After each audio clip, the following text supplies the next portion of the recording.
Good morning, or perhaps it's afternoon or evening wherever you are. But we're here to talk about mornings, specifically how to transform them. Not with productivity hacks, not with trending apps, but with a philosophy that has outlasted empires, Stoicism. For over 2 millennia, Stoicism has offered a blueprint for resilience, clarity, and inner peace. And at the heart of that blueprint, today we'll explore 5 Stoic practices to anchor your day, not just as habits but as rituals of awakening. Practices that train your mind to focus on what you can control, to find strength in adversity, and to live with intention. This isn't about adding more to your plate. It's about subtracting the noise. It's about starting each day not as a reaction but as an act of creation. So settle in. Breathe deeply, and let's begin. Before we dive into the 5 practices, let's ask, why mornings? The Stoics didn't leave us a step-by-step guide labeled morning routine, but their writings from Seneca's letters to Epictetus's discourses to Marcus Aurelius's meditations paint a clear picture. Mornings are a frontier, a blank page, a moment when the world hasn't yet laid its demands upon you. In that quiet space, you have a choice to be shaped by circumstance or to shape your own path. The Stoic teacher Epictetus in Discourses reminds us, first say to yourself what you would be, and then do what you have to do. It's about setting your inner compass before the day's chaos pulls you adrift. Studies in psychology support this. Morning routines reduce decision fatigue, lower cortisol levels, and increase productivity. But Stoicism adds a deeper layer. It frames the morning as an ethical act, a daily recommitment to virtue. Consider Marcus Aurelius, the philosopher-emperor, who wrote Meditations as a morning ritual. In Book 2, he reflects, when you arise in the morning, think of what a precious privilege it is to be alive, to breathe, to think, to enjoy, to love. This isn't poetic fluff. It's a radical reframing. Risprise, meaning in a world that bombards us with scarcity, not enough time, not enough status, not enough stuff. The Stoic morning starts with abundance, with gratitude for the sheer gift of existence. And from that foundation, we build. So as we explore these 5 practices, remember, a Stoic morning isn't about rigid rules. It's about cultivating a resilient mindset. It's about making your first thoughts allies, not adversaries. Now let's begin. The first practice, memento mori. Remember, you must die. This isn't morbid. It's not about dwelling on death. It's about awakening to life. The Stoics used this phrase not to incite fear, but to clarify priorities. As Seneca writes in Letters from a Stoic, he who fears death will never do anything worthy of a living man. By confronting mortality each morning, you strip away the trivial. You see that so much of what consumes our energy, offenses, anxieties, the pursuit of empty status, is meaningless against the backdrop of eternity. How to practice? Set aside 5 minutes. Sit comfortably. Close your eyes. Breathe slowly. Now, visualize your death not as an abstract concept, but as a tangible reality. Imagine the world continuing without you, your projects unfinished, your worries forgotten, your social media updates unread. Feel the weight of this truth. Your time is finite.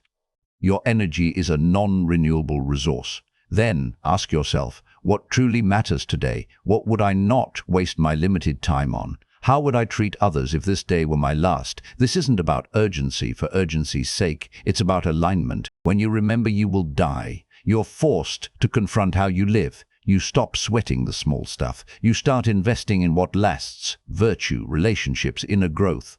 The Stoic lens, Epictetus, taught that death is not within our control, but our judgment of it is. By meditating on mortality each morning, you reframe death from a threat into a teacher. It becomes a mirror, reflecting the value of the present moment. As Marcus Aurelius wrote, perfection of character is this, to live each day as if it were your last, without frenzy, without apathy, without pretense. Why it works psychologically, memento mori reduces death anxiety and increases gratitude. It's a form of negative visualization, a Stoic tool to appreciate what we have by imagining its absence.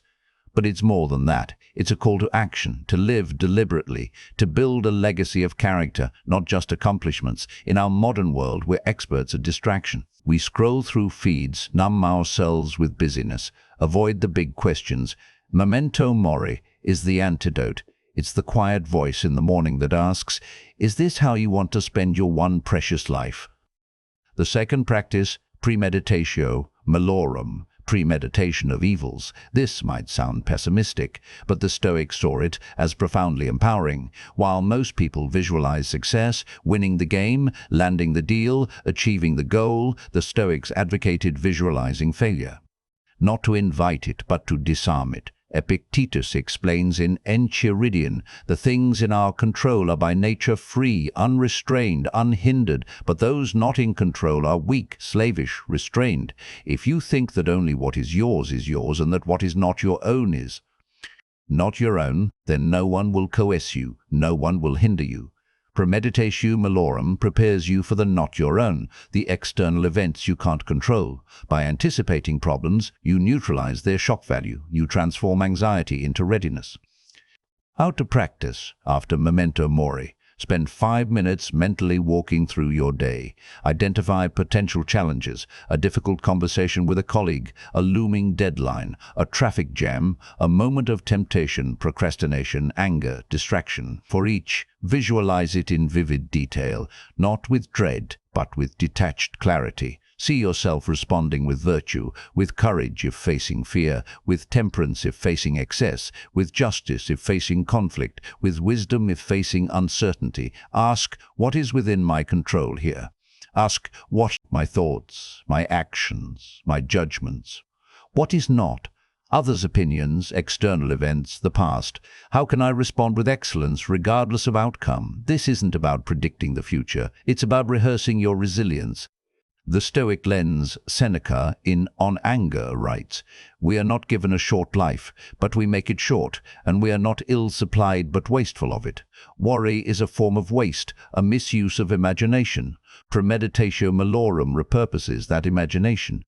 It takes the energy we'd spend on anxiety and redirects it toward preparation. It builds what psychologist Carol Dweck calls a growth mindset, the belief that challenges are opportunities to learn, not threats to avoid." Why it works. Research shows that mental rehearsal activates the same neural pathways as actual experience. By visualizing obstacles, you're essentially training your brain to respond calmly when they arise. You reduce the amygdala's fight or flight response. You create what psychologist Peter Gollwitzer calls implementation intentions, predecisions that automate virtuous action. In a world that glorifies optimism, Stoicism offers a balanced alternative, hopeful realism. Premeditatio malorum doesn't deny life's difficulties. It equips you to meet them with grace. As Marcus Aurelius reminds us, the impediment to action advances action. What stands in the way becomes the way. The third practice, amor fati, love of fate, love of fate. This is the Stoics' ultimate act of acceptance. Not resignation, but active embrace. Amor fati means loving everything that happens to you, not because it's good or bad, but because it is, because it's woven into the fabric of your life, because it offers a chance to grow. Nietzsche, influenced by Stoicism, called it amor fati, that one wants nothing to be different, not forward, not backward, not in all eternity, not merely bear what is necessary, still less conceal it, but love. The Stoics lived this first. Stills Epictetus, who was born a slave, taught that we must distinguish between what is within our control and what isn't. What isn't, our circumstances, other people, the past, we must accept without bitterness. Amor fati takes this further. It doesn't just accept fate, it cherishes it. How to practice. Take 5 minutes to reflect on 3 things you're grateful for, but not passively. Practice active gratitude. Dig deeper. Think of a recent difficulty. How did it shape you? What strengths did it reveal? Consider a person who challenged you. What did they teach you? Acknowledge an imperfection in yourself. How has it made you more compassionate?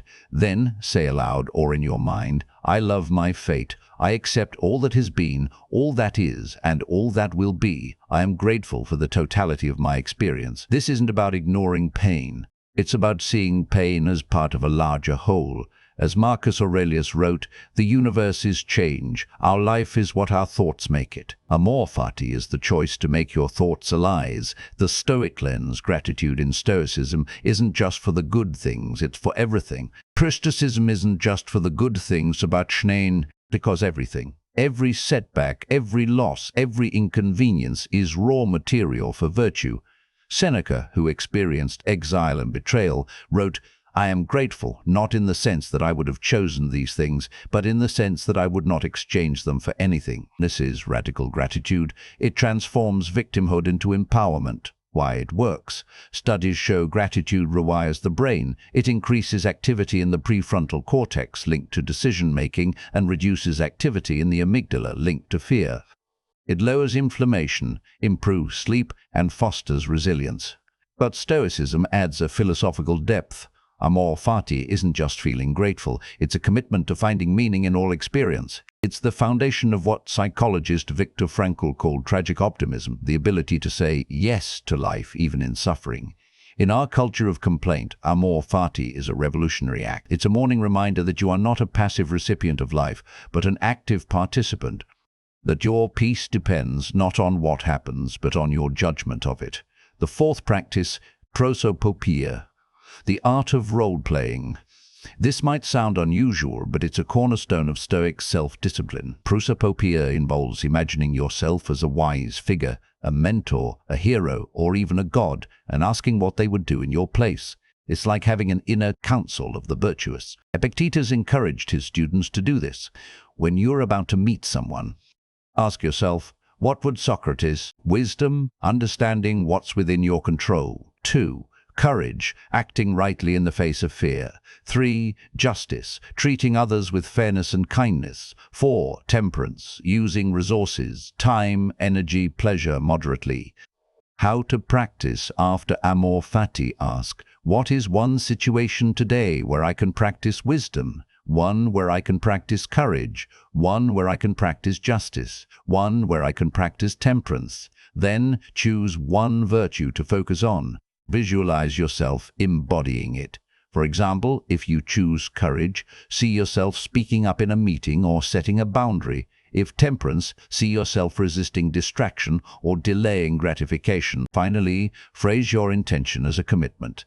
Today I will act with virtue when specific situation arises. This turns abstract philosophy into concrete action. The Stoic lens, the Stoics believed that we are all actors in a play, but we get to choose our role. Marcus Aurelius wrote, "The art of living is more like wrestling than dancing, in that it stands ready for what comes and is not thrown by the unexpected." Prosopopoeia is your rehearsal. It builds what psychologist Albert Bandura calls self-efficacy, the belief in your ability to succeed. Why it works? Intentions act as cognitive anchors. They prime your brain to notice opportunities for virtuous action. Research shows that people who set daily intentions are more likely to follow through on goals. But Stoicism adds a twist. The focus isn't on external outcomes, but on internal excellence. You succeed simply by trying to act virtuously, regardless of the result. In a world obsessed with results, this is freeing. Your worth isn't tied to what you achieve, but to who you choose to be. Prosopopoeia ensures that choice is deliberate. The fifth practice, disciplina, discipline through physicality. The Stoics saw the body not as separate from the mind, but as its vessel. To care for the mind, you must care for the body. As Seneca wrote, "We do not care for the body as we should. We are joint tenants with it in this life." Physical discipline trains mental discipline. This practice is about using your body to awaken your spirit, to ground yourself in the present, to remind yourself that you are not just a brain in a jar, but a living, breathing being. How to practice? Choose a physical activity that requires focus and effort. It could be a brisk walk or run, yoga or stretching, bodyweight exercises, even mindful chores like washing dishes or making your bed. As you move, focus intensely on your body, the rhythm of your breath, the sensation of your muscles contracting and releasing, the feeling of your feet on the ground. When discomfort arises, and it will, welcome it as training. Say to yourself, "This is discomfort, not danger. I can observe it without being controlled by it." Then connect this to your virtues. For example, this effort builds courage. This focus builds wisdom. This patience builds temperance. End with a few moments of stillness. Feel your heart rate slow. Acknowledge your body's strength. The Stoic lens. The Stoics revered the body as a gift from nature to be used wisely. Epictetus, who had a physical disability, taught that while we can't control our body's condition, we can control how we use it. Disciplina is an act of gratitude, a way to honor your physical existence. Why it works. Exercise releases endorphins, reduces stress, and sharpens cognition. But Stoicism adds a deeper dimension. It frames physicality as a path to self-mastery. By pushing your body's limits, you prove to your mind that you can endure discomfort. You build what psychologist Walter Mischel calls delay of gratification, the ability to tolerate short-term pain for long-term gain. This directly translates to resisting temptations, staying focused, and acting virtuously. In our sedentary, screen-dominated world, disciplina is a rebellion. It's a declaration that you are not a slave to comfort, that you can choose to move, to sweat, to breathe deeply, and in doing so, reclaim your vitality. Integration, making it stick. We've explored 5 practices: memento mori, premeditatio malorum, amor fati, prosopopoia, and disciplina. Each is a tool, but a tool is only useful if you use it consistently. The Stoics knew that philosophy is not a theory to be memorized, but a practice to be lived. As Epictetus warned, if you didn't learn these things in order to demonstrate them in practice, what did you learn them for? So how do you integrate these into daily life? Start small. Choose one practice to focus on for a week. Master it. Then add another. Consistency trumps intensity. Even 5 minutes per practice can reshape your day. Also, embrace imperfection. Some mornings you'll rush through the practices. Some mornings you'll skip them entirely. That's human. The Stoic response isn't self-criticism, but self-compassion followed by renewal. As Marcus Aurelius wrote, the impediment to action advances action. What stands in the way becomes the way. Finally, track your progress. Keep a journal. Note how each practice affects your mood, your decisions, your relationships. Over time, you'll see patterns.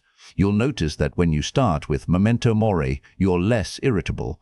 When you practice premeditatio malorum, you're less anxious. When you embrace amor fati, you're more resilient.